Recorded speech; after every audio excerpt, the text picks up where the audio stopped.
Welcome to the Werner Schlager Academy, the table tennis center in the heart of Europe. I'm Fabian Becker, coach at the Werner Schlager Academy, and I would like to introduce you to the multiball training. The advantages of multiball training. I think it's easier for a player to learn a new technique or a new stroke at multiball training than together with other players. Of course, you can play the ball easy, you can play it to the same position, and so it's better for a player because he can just focus on his own technique and does not need to focus on the other player. And also you can play different kinds of frequency and speed. Yeah, if to learn a technique you can play very slow frequency. Yeah, so easy balls. Yeah, to maybe adapt to a higher frequency you can play very fast frequency, and so a player can easier adapt to fast balls in a match. Also, you can make a multiball training very individual for every player. So it's possible to play at multiball with a beginner, but also with a high professional player, because you can just easily adapt to the level of the player.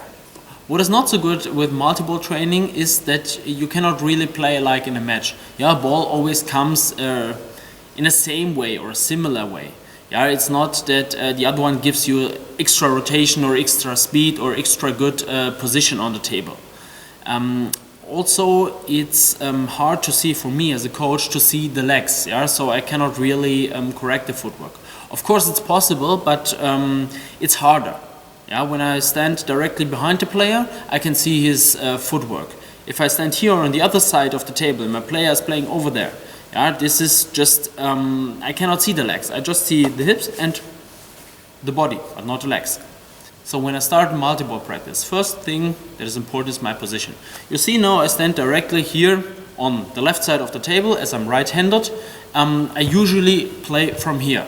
I have my box of balls and can grab new balls with my left hand, of course. And then I can start from here and play the balls on the other side of the table. There's also possible to choose other positions, like here, from middle or even from forehand. Yeah? Or I can go closer to the net to play short balls, for example. This is also possible. The standard position is here, like for right-handed on the left side. Yeah? But I would recommend you to change your position sometimes, because when you play always from here, you always have the cross angle to backhand, you always have the straight angle to forehand. And if the player gets used to it, they won't adapt to, for example, cross balls here from forehand side. That's harder for them then. And so try always different positions to make the player adapt to balls from different directions. Also for the position, you can choose a position close to the baseline, for example when you play long balls. Yeah? Or you can choose a position closer to the net when you play short balls. What I would recommend you, for example, if you play a combination like a short-long, that you start here close to the net, play first ball, then second ball, and you go back a step in between. Because otherwise, for example here, when you play the first ball close and second ball close, that's not like in a match, and you should try to stay as close as possible to the match situation. So first ball here short, then second ball long from the baseline. This is closer to the match. How do I hold my racket when I play a multiball practice? For me, it's just a standard grip. I saw some coaches who switched to the service grip, some who switched to penhold grip, some who did whatever. But for me, it's like, okay, I just choose the normal grip. With this, I can give enough backspin, and so it's just the normal grip. But this is, in the end, it's up to you. What you feel good with, that you can choose.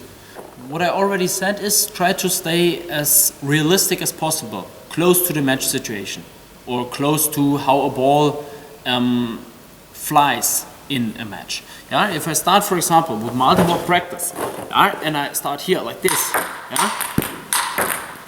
I play the ball down. This is good if I want to practice like against smashers or against very fast top spins with my player. But the usual situation is that the ball has a curve, yeah, like coming this way. And so I should also play in a similar way in multi-ball practice. What you can do, this is the direct and the indirect play. Yeah? When you play indirect, you let the ball first jump on your side of the table and then you play the ball. Direct, you don't let it jump, you just play it out of your hand. This is, I think it's useful for different situations. When you play the indirect, this is the standard, the typical. You play, it's like in the game. Yeah, ball comes here on this side of the table, then I play the ball. But it's not so good if you want to play a real high frequency. Yeah, with a high frequency, it's better here that I have the direct play of the ball, because then I can really play the ball fast. Yeah, with indirect, it's harder. Of course, it's possible, but it's harder. And so I would recommend the indirect as a standard, and for high frequency, the direct. Or if you go further away from the table, to practice counterspin. Yeah, I like to play a top spin, your player should play counterspin. Or if you play high balls, yeah, from behind the table, then it's also good, because it's not possible in any other way. For any short balls, I think the indirect is good. Yeah? Because you can just go close to the net, you play the ball here, indirect on the table. When you choose the indirect way, yeah, make sure that you toss the ball in the right way. It's not really a toss, it's letting the ball fall down. Yeah? But for example, if you start here, like in the height of your shoulder, yeah, and you let the ball fall down, yeah, the ball jumps up high, yeah, and you hit the ball in a high position. And this is very hard. So if you are advanced in multi-ball practice, make sure that you let the ball fall very close to the table, here, like this. So it's harder. First time it's harder with the timing, but after that you make it easier to play good and high quality balls at a multi-ball. Also, when you let your players play multi-ball for each other, make sure that they learn how to play the ball indirectly, yeah? Like being close to the table, let the ball fall, then play the ball. Yeah? Also when you play the backspin. Yeah? This is very important, a very crucial point. Because every time you let the ball fall here, for example, backspin is not really possible. Yeah? Also do topspin, it's not like in a game, and so it's a disadvantage for the player who wants to learn the stroke then. Yeah, and so make sure that they start here, or that you yourself start close to the table. What you can also do is to throw the ball a little bit backwards. Yeah, this is even more like in a match. If you just let the ball fall and play, it's not so realistic. Yeah, if you throw the ball a little bit to yourself backwards, yeah, then you have real like the ball's jumping like in a match or in a drill. Also, when you play multi-ball as a coach, make sure that you stand right, because this is can be crucial for your back. Yeah? For example, if you stand here like this and play the multi-ball, that's not good for your back. Also, if you stand very high and play low, yeah, I would recommend you to go a little bit down, yeah, straight back or almost straight, yeah, and then you can play good multi-ball. You show your player that you're motivated too. Yeah, because if you stand like this here, well, okay, no, easy, no. Make sure that you're motivated and that you show it. Yeah, go a little bit down, and then with the straight back.